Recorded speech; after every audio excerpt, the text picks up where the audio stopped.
Bonjour Cyril Lacarrière. Bonjour Philippe Vandel, je vous regardais en même temps sur Europe1.fr, vous êtes beau. Formidable, merci beaucoup. Vous voulez avoir un boulot pour l'année prochaine. On sait jamais. Cher Fayot, qu'avez-vous au sommaire ce matin ? Ce matin, je vous parle de BFM qui se fait rappeler à l'ordre, de la BBC qui pourrait donner de bonnes idées à France 4, de La Voix du Nord et de TF1 et d'un podcast qui va faire rugir. On commence par les audiences. Qu'est-ce que les Français ont regardé hier soir à la télé, Cyril ? The Resident sur TF1 est en tête de la course des audiences d'hier soir. Près de 4 300 000 téléspectateurs ont regardé les 2 nouveaux épisodes de la série.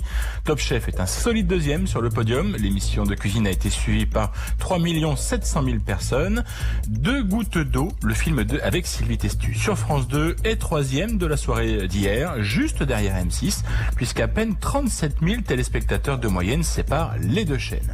Et pour finir sur les audiences, un mot de Des Racines et des Ailes, également diffusé hier soir. L'émission se classe en 4e position, avec un peu plus de 2 700 000 téléspectateurs. Mais ce qui est intéressant, c'est sa courbe d'audience. Elle n'a cessé de progresser tout au long de la soirée. Des Racines et des Ailes a gagné 1,5 million de téléspectateurs entre le début et la fin du magazine consacré au littoral basque. Culture Média. Cyril, on commence maintenant ce journal des médias avec le Conseil de déontologie journalistique et de médiation qui a rendu son premier avis. Sa création avait fait débat. La situation ne va pas s'améliorer après ce premier avis. Le CDJM, c'est son petit acronyme, a tensé BFM TV. En cause, l'interview de l'avocat Juan Branco par Apolline de Malherbe au sujet de l'affaire Griveaux. Une interview qui remonte au mois de février. Selon le Conseil de déontologie, la journaliste de BFM a fait preuve de partialité lors de cet entretien qui, on s'en souvient, avait été particulièrement heurté. Suffisamment en tout cas pour que 23 personnes saisissent ce nouvel organe de contrôle et que celui-ci décide de taper sur les doigts de la chaîne Info. Le Conseil justifie sa décision en disant que les entretiens journalistiques ne sont pas des interrogatoires policiers et que la manière de poser des questions, le choix des termes utilisés et la propension à impliquer à tout prix l'avocat contredisent l'exigence d'impartialité dont aurait dû faire preuve Apolline de Malherbe. Juan Branco s'était immédiatement plaint de la manière dont il avait été traité lors de l'interview. Sans surprise, il a donc remercié le Conseil de déontologie journalistique pour cette décision. Il parle d'un grand hommage. Quant à BFM, on en reste à du no comment. Une question, France 4 se serait-elle trouvé une alliée du côté de la BBC ? C'est souvent en citant l'exemple de la BBC que le ministre de la Culture a vanté les mérites d'un regroupement de l'audiovisuel public. Va-t-il également suivre ce qui se passe concernant sa chaîne jeunesse ?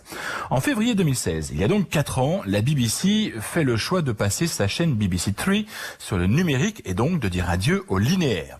À l'époque, le grand patron de la BBC justifie sa décision en soulignant que toutes les études montrent que les jeunes téléspectateurs regardent davantage les contenus en ligne que sur la télé traditionnelle. Autre élément, loin d'être anecdotique, ce transfert permet alors à la BBC d'économiser plus de 30 millions d'euros. Et donc nous sommes 4 ans plus tard, que se passe-t-il ?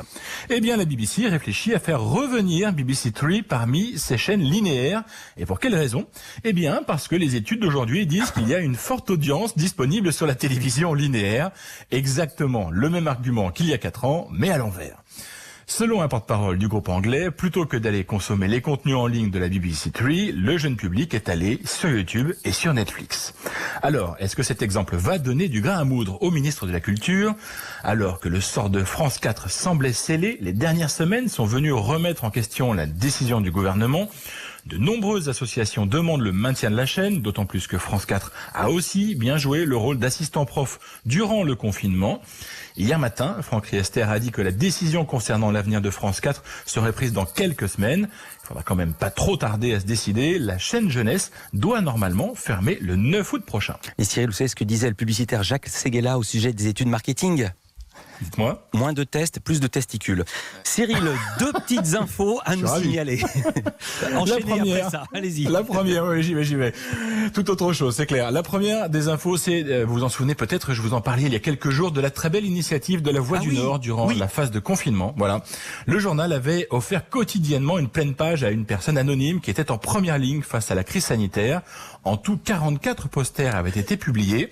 Et bien, comme un ultime hommage, la Voix du Nord a décidé de leur offrir une affiche géante de 100 mètres carrés affiché sur la Grand Place de Lille, où se trouve justement le siège du quotidien.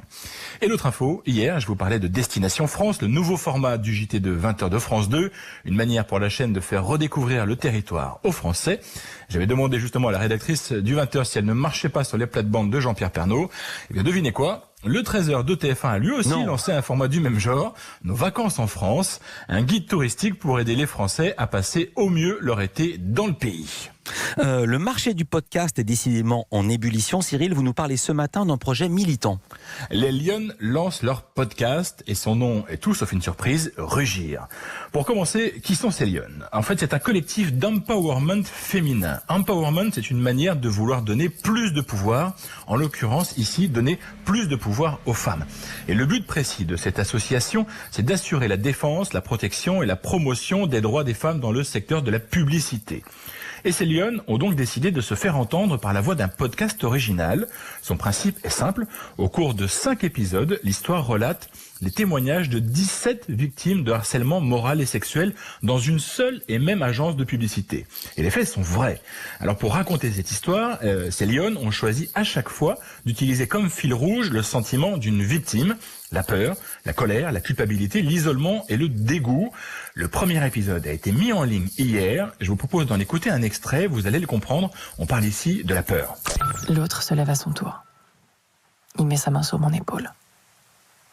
La serre très fort. T'aimes pas la hiérarchie, toi? Ça se voit, t'es une fille du peuple. Il se met à rire, et moi je craque. Je me mets à pleurer et ça continue. De toute façon, toi, on va tellement te pousser à bout, tu vas finir par te barrer.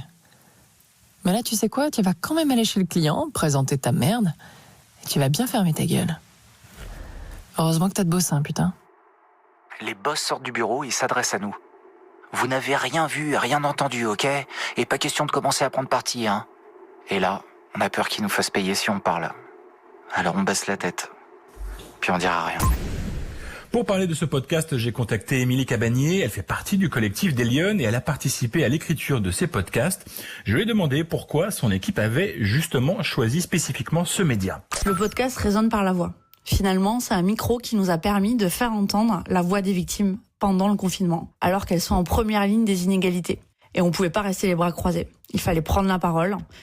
Et ce média nous est apparu comme une évidence. Ça fait tout drôle d'entendre des insultes, des injures dans la bouche des victimes.